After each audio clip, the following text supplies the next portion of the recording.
Assalamualaikum warahmatullahi wabarakatuh. Perkenalkan, saya Rian Maulana Firdaus dari Universitas Islam Syekh Yusuf dengan prodi Ilmu Komunikasi. Saya akan membahas tentang peran dan aksi nyata mahasiswa dalam menghadapi endemi COVID-19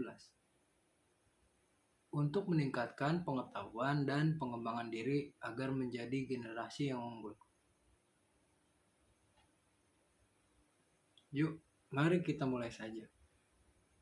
Alhamdulillah, sekarang kita sudah dalam masa endemi, yaitu akan berakhirnya pandemi COVID-19, yang dimana sebelumnya kita melakukan aktivitas itu terbatas.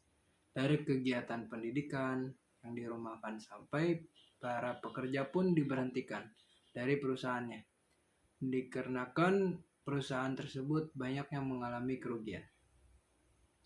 Untuk itu, sekarang kita harus bersyukur dan tetap menjaga kesehatan, dan juga kita harus punya bekal untuk di masa endemi ini.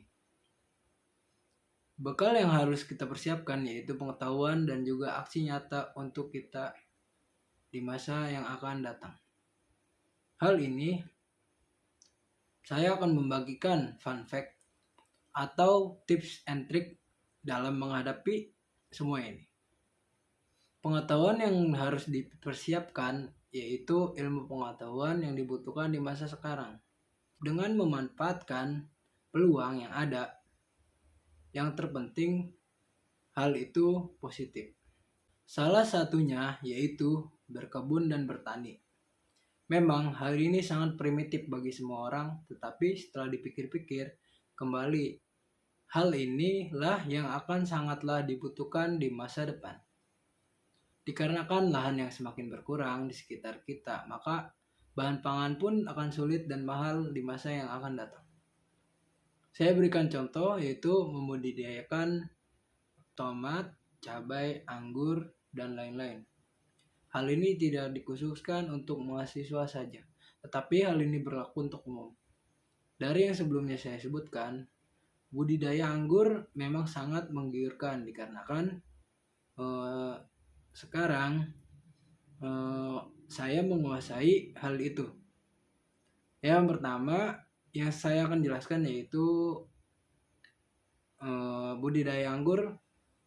Kita hanya perlu berbibit anggur tersebut, yang dimana bibit tersebut banyak ditemukan di pinggir-pinggir jalan kota, bahkan ada di all shop. Dari 1 atau 2 bibit yang kita tanam, kita bisa meraih untung dari buah dan bibit yang akan kita jual.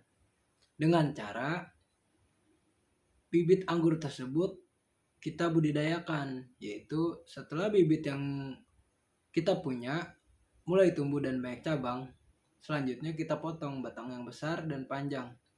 Setelah kita potong batang tersebut yang mencapai 1-2 meter, lalu kita potong-potong menjadi kecil-kecil, yaitu dengan ukuran panjangnya 20 cm. Dan jangan lupa mana batang tersebut, batang bawah yang mana, selanjutnya yang mana batang atas gitu. Kita harus bisa bedakan. Setelah itu, setelah kita potong-potong, kita siapkan ember berisi air. Air tersebut yang di dalam ember itu setengahnya dari ukuran ember tersebut. Selanjutnya kita masukkan batang yang tadi kita potong-potong. Yang kita bedakan batang bawah tersebut yaitu kita masukkan di bawah. Setelah kita masukkan ke dalam ember, tunggu hingga 1-2 minggu. Kita tunggu apakah akar pohon anggur tersebut sudah mulai tumbuh atau belum. Nah, dalam proses itu kita harus perhatikan. Jikalau akar tersebut kita rasa sudah cukup, maka kita harus siapkan polybag yang berisikan tanah. Selanjutnya kita pilih pohon yang sudah siap kita pindahkan, yaitu dengan cara kita tanam dalam polybag yang sudah kita siapkan. Selanjutnya, kita bisa dengan mudah memasarkan produk kita, menjual dan mempromosikan lewat sosial media dan juga all shop. Dengan hal ini kita berbisnis tanpa adanya keterikatan waktu, dikarenakan penjualan yang sangat efisien dan bisa kapan saja kita lakukan. Juga membudidayakan tanaman anggur pun sama halnya.